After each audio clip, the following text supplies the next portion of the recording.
परमात्मा के नाम पे जयकार लगाएंगे।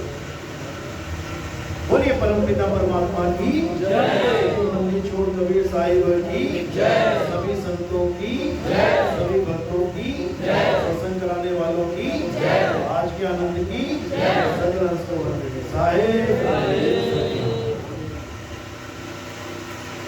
तो आज परमात्मा की अपार दया है, जो कटेसर गांव में वाराणसी में ये मूल ज्ञान का सत्संग हो रहा है, जो कि बड़े भाग होते हैं उन जीवों के जो इस सत्संग को सुन पाते हैं, और उससे भी बड़े भाग होते हैं जो इस सत्संग को समझ पाते हैं, क्योंकि इस सत्संग को समझना कोई बच्चों का खेल नहीं है। इसको वही समझ सकता है जिसके दिव्य संस्कार हैं या वो परमात्मा का सच्चा खोजी है।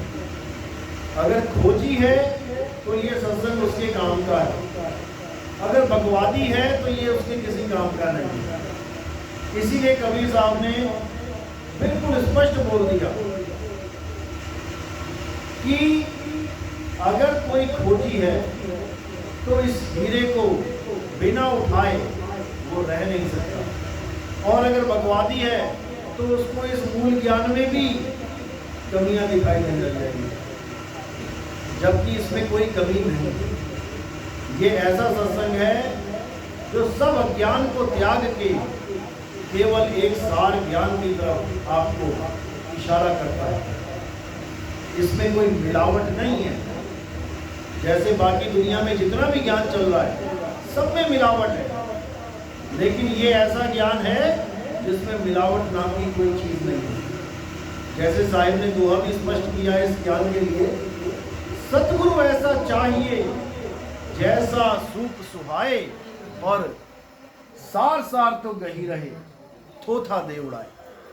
सतगुरु वो होता है जो सार को आपको प्रकट करवाता है और असार को बिल्कुल छुड़वा देता है। तो असार क्या है, साहिब वाणी में खुद बता रहे हैं कि क्या क्या असार है। वो कह रहे हैं, मोको कहाँ ढूंढे रे बंदे, मैं तो तेरे पास में, खोजी होए तुरंत मिल जाऊं, एक पल की तलाश में। यानी जो सार है वो बिल्कुल तुम्हारे पास है, लेकिन तुम्हें उसका पता नहीं है, इसलिए तुम भटक रहे हो। अब सार क्या है, सार वस्तु, और कहाँ पड़ी है, बिल्कुल तुम्हारे पास में। क्या एड्रेस है उस वस्तु का, क्या बोला साहिब ने, आधर द्वीप कहाँ गगन गुफा में, है निज वस्तु सारा। तुम्हारे पास है, एड्रेस भी बता रखा है वाणी में, लेकिन गाने वाले तो बहुत मिले, समझाने वाला कोई ना मिले। इसीलिए साहिब ने बोला, मेरी गाय गाएगा और तीन लोग में धक्के आएगा, और मेरी गाय पूछेगा सात जबरों को सूझेगा, उस सतलोक को सूझेगा जिस सतलोक में तुम जाना चाहते हो, लेकिन तुम गलती से गलत बस में बैठ गए हो, जो सतलोक को जाती ही नहीं। असल में सतलोक क्या है, लोक अलोक शब्द है भाई, और जिन जाना तिन संजय जाई। अब इस वाणी को हजारों संतों ने पढ़ लिया, लेकिन आज तक बयान नहीं कर पाए कि ये सतलोक क्या है। सब के सब वो एक गांव बसा के बैठे हैं सतलोक का, वहाँ बिल्डिंगें हैं खाली पड़ी हैं तुम्हारे लिए, तुम यहाँ भटक रहे हो, चलो सतलोक। वहाँ पर दूध की नदियाँ हैं, सोने की सड़कें हैं, वहाँ पर आलू है, प्याज है, भिंडी है, पूरी मंडी लगी है 84 की। अब साहिब क्या कह रहे हैं, जहाँ हम रहते हैं चांद सूर्य पवन ना पानी ना धरती ना आकाश, तो सड़कें कहाँ बनी तुम्हारे सिर पे। जब धरती नहीं है, आकाश नहीं है, तो सड़कें कहाँ से बनाओगे। लेकिन नहीं समझ में आ रही, इसीलिए कबीर साहब ने साफ बोल दिया था कि पवित्र ज्ञान तुम जग में भागो और मूल ज्ञान गुप्त कर रखो। हालांकि उसको कई लोग कहते हैं बड़ा लंबा समय लगा दिया जी गुप्त करने में भी, 600 साल तक नहीं खोला। अरे 600 साल छोड़ो, 6 लाख 6 करोड़ 6 अरब युग पलट गए, चतुर युग पलट गए, तब किसका क्या हो गया, तब कौन सा लोग मुक्त हो गए, कितनी भक्तियां कर ली, कितना कुछ कर लिया। कबीर साहब आ भी लिए,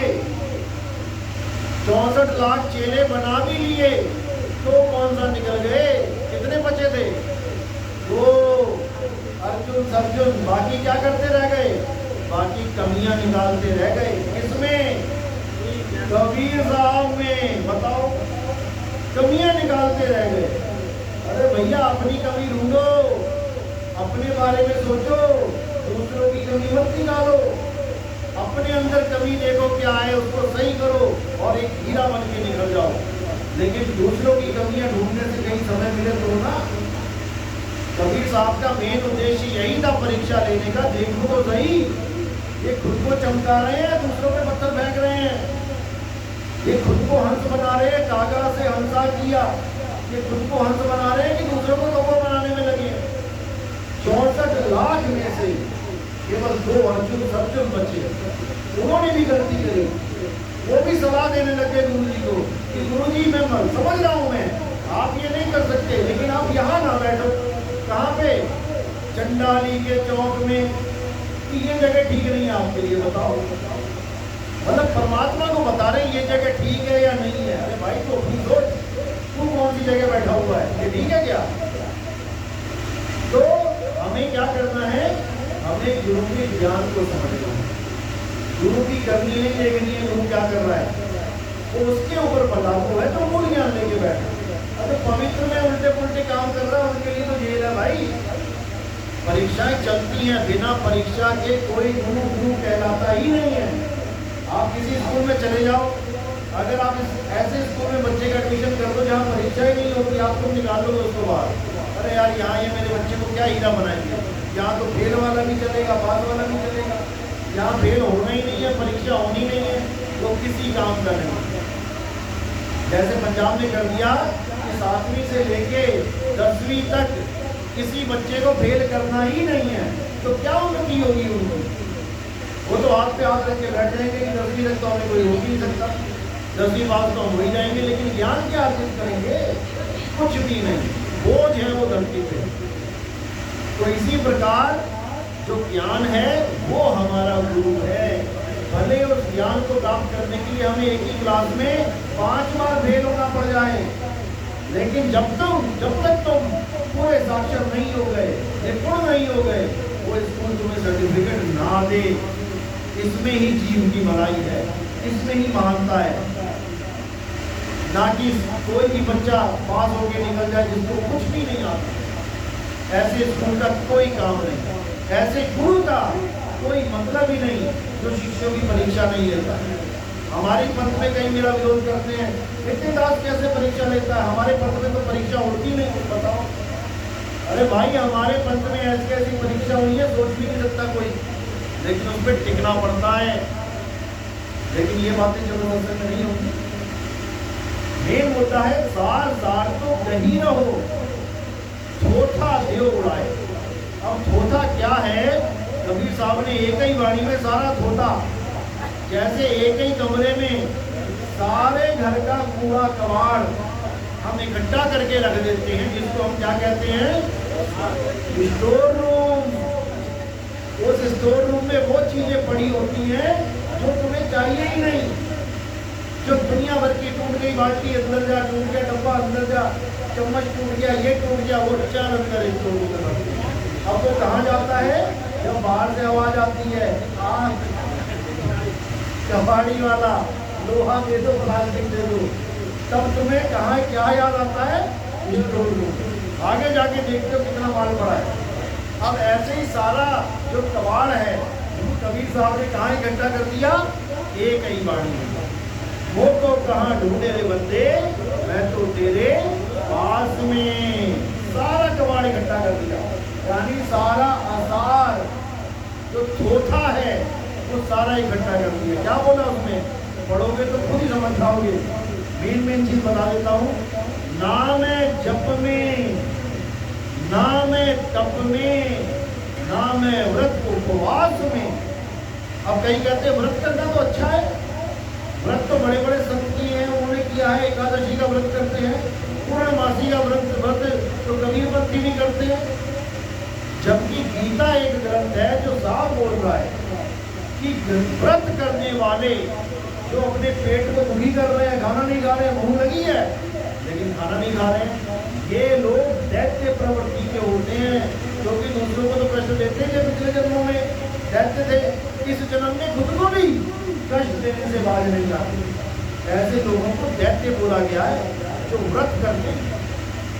इसलिए कबीर साहब ने भी इसको खारिज कर दिया।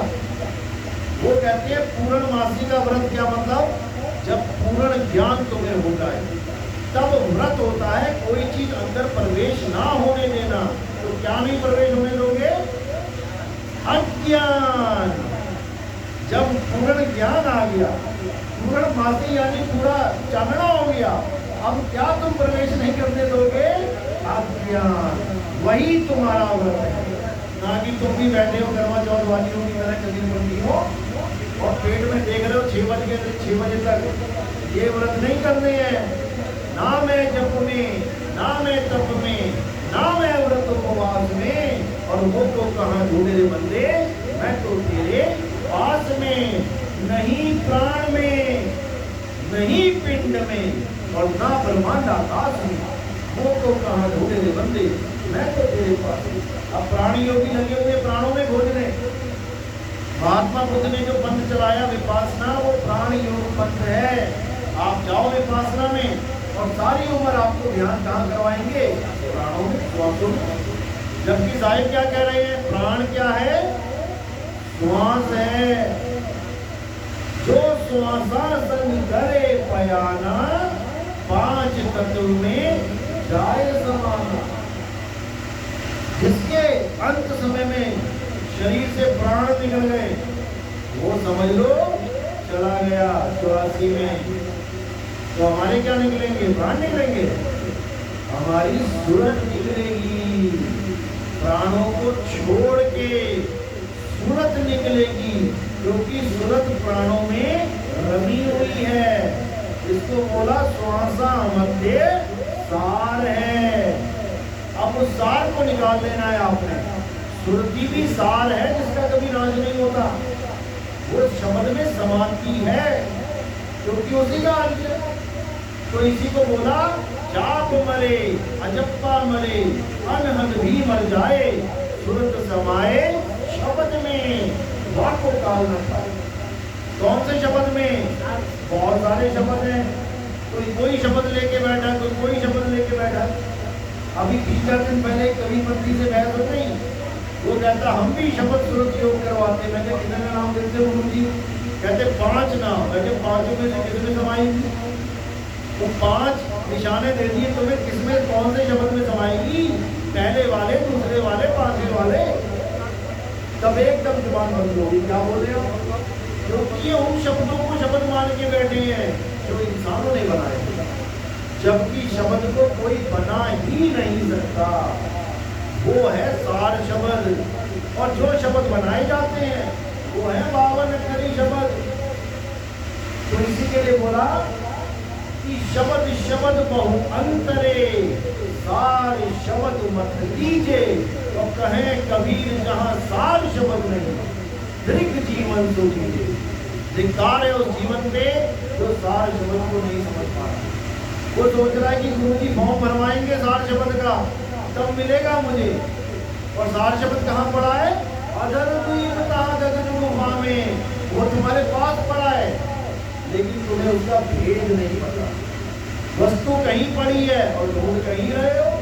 तो साहिब बोलते हैं वस्तु कहीं, अरे ढूंढे कहीं, कैसे लागे हाथ, और गुप्त वस्तु तब मिले।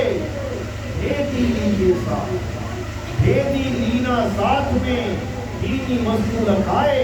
अरे कोटि जन्म का पंथ था, पल में पहुंचा जाए।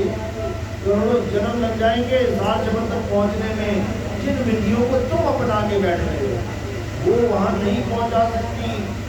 वो तो सूरत को उलझा सकती है, सूरत को निकाल नहीं सकती।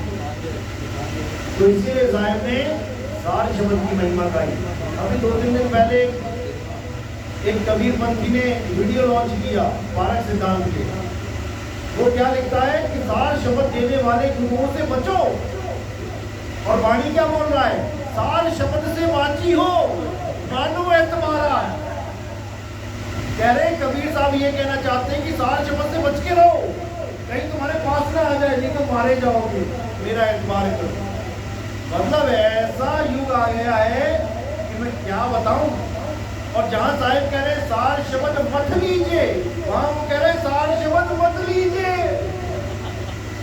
अरे मेरे भगवान, ऐसे ऐसे गुरु आ गए कह रहे सार शब्द मत लीजिए, तो कौन सा शब्द ले?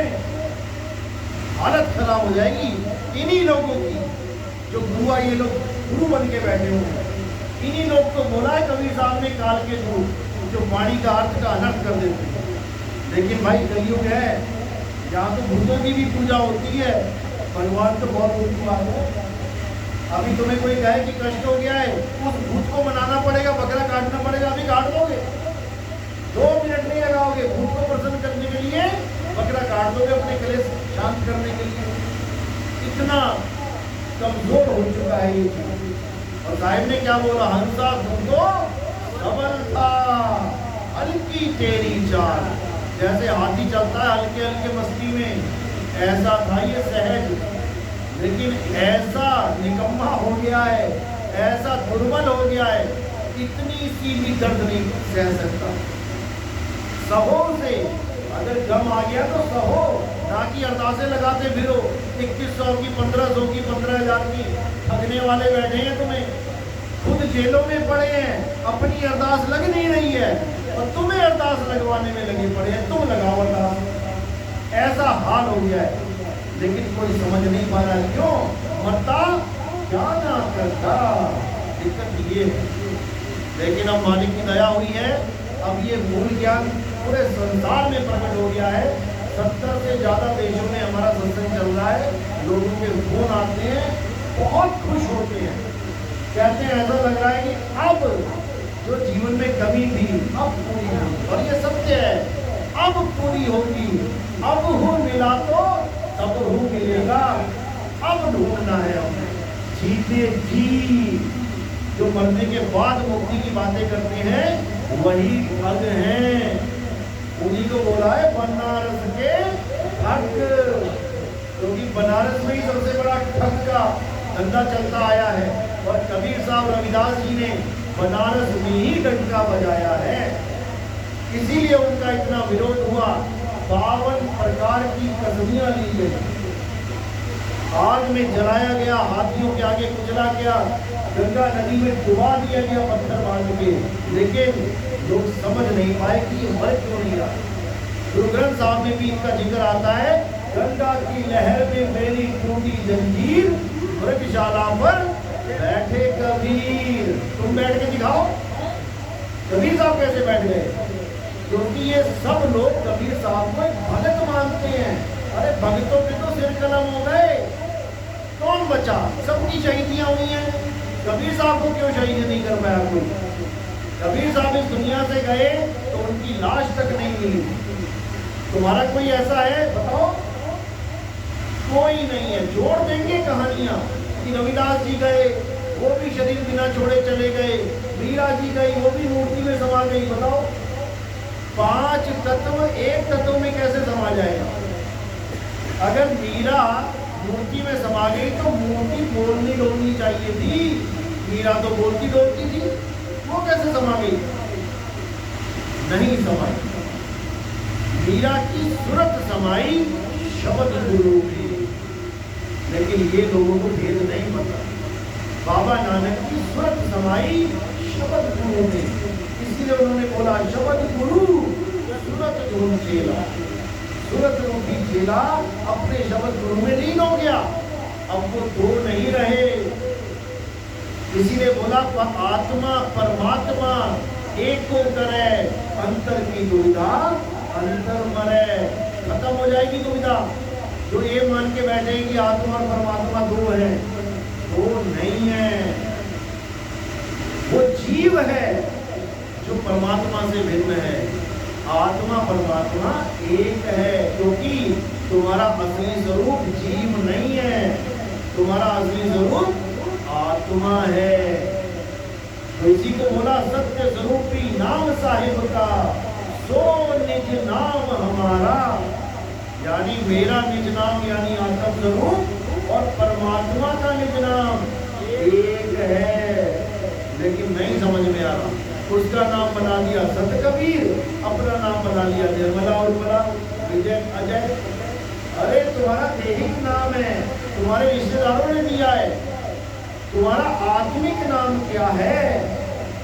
ये शरीर, ये तो मिट्टी प्रकृति ने दिया है। तुम्हारा आत्म स्वरूप क्या है? जब तक वो नहीं जानोगे ये भरम टूटने वाला नहीं। तो इसलिए साहब ने बोला कि परमात्मा का आसन कहीं आसमान में नहीं लगा है कि 7 आसमान ऊपर, नहीं तो रॉकेट लेके कोई पहुंच जाए। असल में परमात्मा का आसन हमारे बिल्कुल पास है। वो को कहाँ ढूंढे रे बंदे, मैं तो तेरे पास में। अब उस आसन पे हमने चढ़ना है माता। तो कहते अब तो जाए चढ़े सिंहासन, मिले हैं सार्ग पानी, राम कबीरा एक भय हैं, कोई न सके पहचानी। राम और कबीरा एक हो जाएंगे। वहाँ राजा प्रजा की तरह नहीं रहेंगे कि राजा बैठा है कबीर साहब और प्रजा बैठी हो तुम लोग। अरे पहले भी ऐसे ही थे वहां पे, फिर अलग हो गए, अब ऐसे हो जाएंगे फिर अलग हो जाएंगे, क्या फायदा उसका? ऐसा मिल जाना है मालिक में कि दो ना रहे। दो कैसे हुए हैं, किसकी वजह से? इच्छा रूप से दो हुए हैं। किसने करी इच्छा? सूरत ने करी इच्छा, इसीलिए अलग हो गई है। अब नहीं होगी, अब एक होके रहे। तो यही समझना है कि भाई परमात्मा और आत्मा दो नहीं है, वो एक है। लेकिन जीव अवस्था में आके ये सुनता अपने आप को अलग मानती है, यही अज्ञान है। किसी को बोला है साहिब तेरी बंदगी से जीव बढ़े जगदीश। जब सही बंदगी मिल जाएगी तो यही जीव जगदीश हो जाएगा। यानी अभी नहीं है, अभी एक नहीं है, अभी दो है, लेकिन जब वहां हो जाएगा एक तो दो नहीं रहेगा। इसलिए बोला एक कहूं तो है नहीं, दो कहूं तो गाली। अगर कोई दो कहता है कि आत्मा परमात्मा अलग अलग रहेंगे तो कहते हैं गाली के समान है। और कोई कहे आत्मा परमात्मा अभी एक है, अभी एक नहीं है, एक होंगे। कब होंगे? जब सार सार तो गई रहो, थोथा लियो उड़ाए, तब एक होंगे। अभी थोथा पकड़ के बैठे हो, इसलिए एक नहीं। जैसे दो बच्चे हैं, कहने को दोनों एक हैं, स्टूडेंट हैं, लेकिन एक के नंबर आ रहे हैं 0 और एक लेके आ रहा है 100, तो एक कैसे हुए? एक को रोज पड़ रही है मार, एक को भोग मिल रही है शाबाशी, तो एक कैसे हुए? एक भोग रहा है 84 और एक निर्बंध है, एक कैसे हुए? लेकिन चीज एक ही है। जैसे एक कुत्ता शीशे में देख के भौंक रहा है एक, अगर एक है तो भौंक क्यों रहा है? दो भी हैं, अज्ञानता में दो हैं, और ज्ञान हो जाए तो एक है। बस यही है।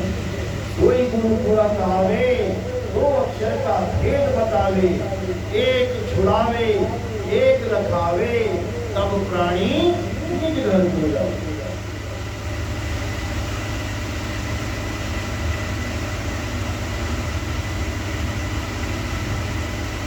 क्या करता है गुरु? एक छुड़ावे, जितना भी असार होता है, 52 अक्षर मंत्र जाप ये दुनियादारी जो भी है, इसको छुड़वा देता है। और एक लखावे, तुम्हें तुम्हारे आत्म स्वरूप का लखाव कराता है। लखाव कराने का क्या मतलब होता है? पहचान करवाना, ना कि दिखाना। कई लोग सोचते हैं लखने का मतलब है दिखना। लखने का मतलब दिखना नहीं होता भाई।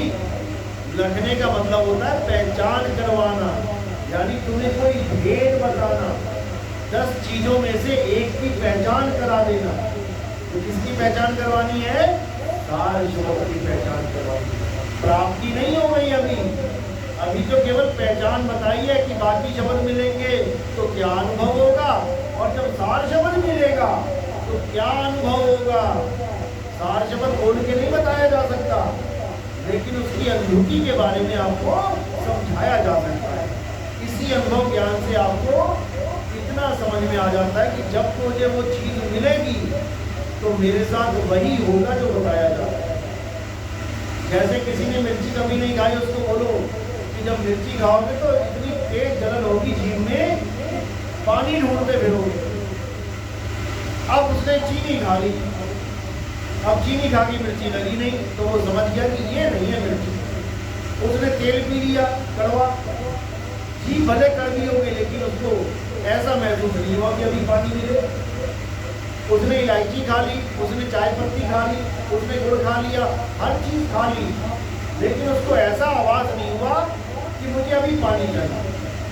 जैसे ही मुंह में गई मिर्ची, अब आंसू लगे निकलने और बंदा ढूंढ रहा है पानी। अब वो समझ गया कि मिर्ची क्या होती है।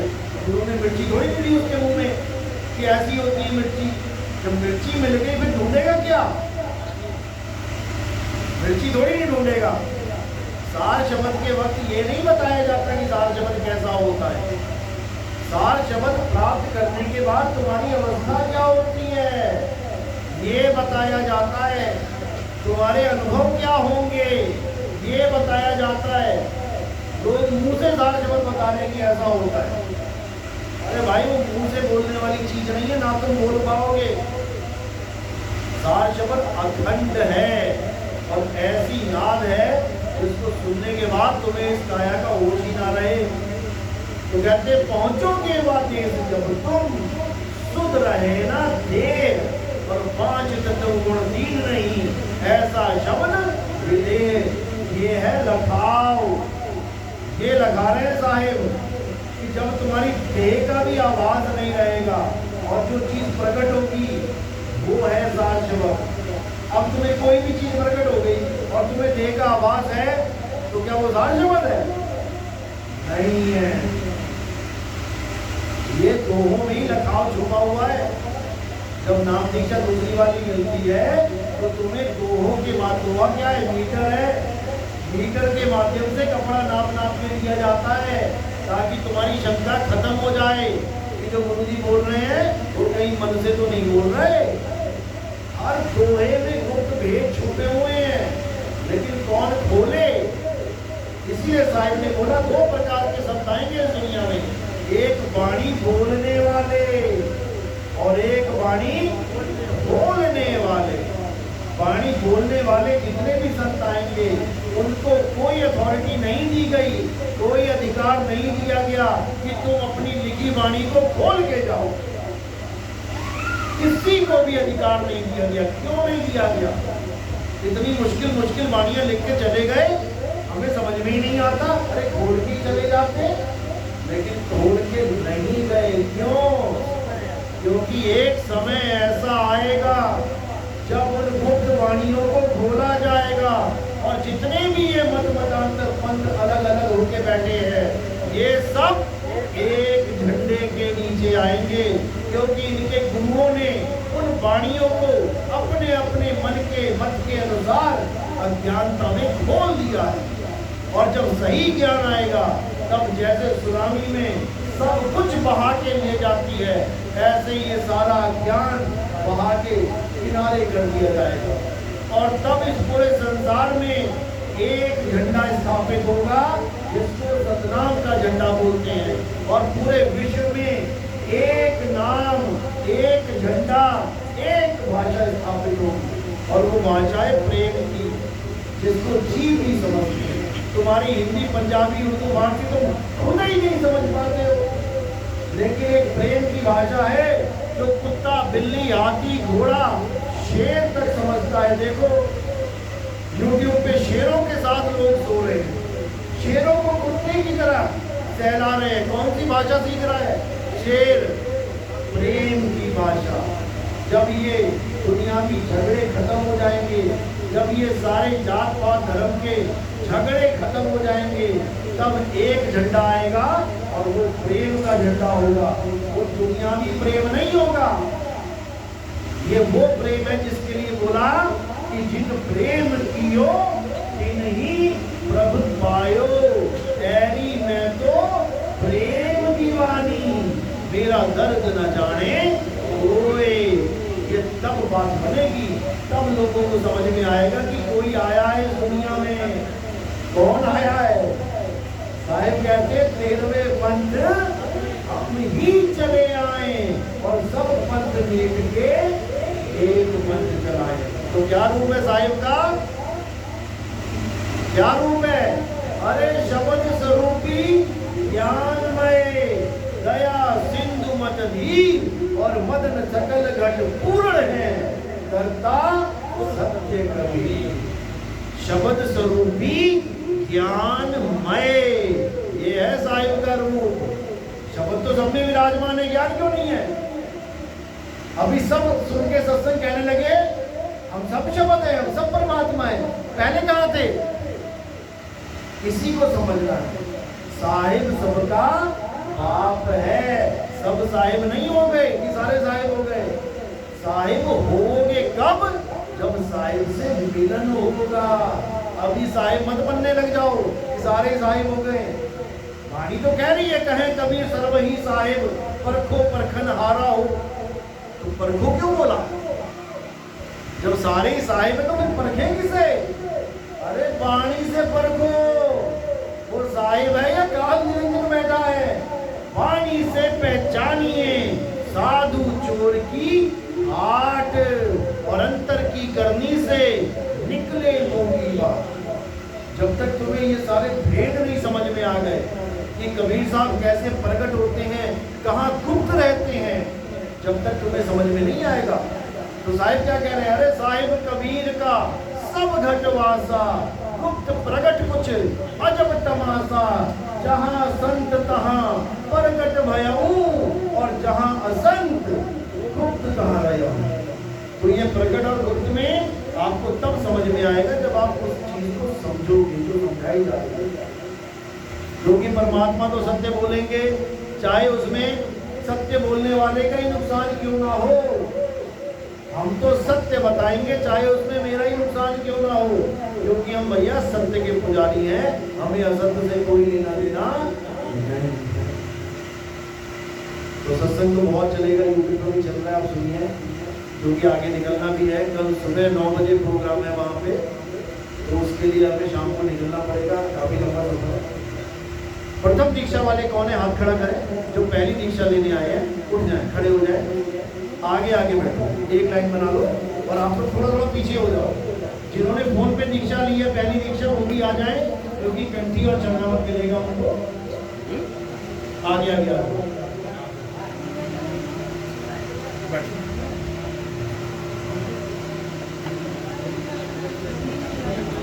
चरणामत के लिए कल चरणामत बनाया था ना कल, और अच्छा कंठी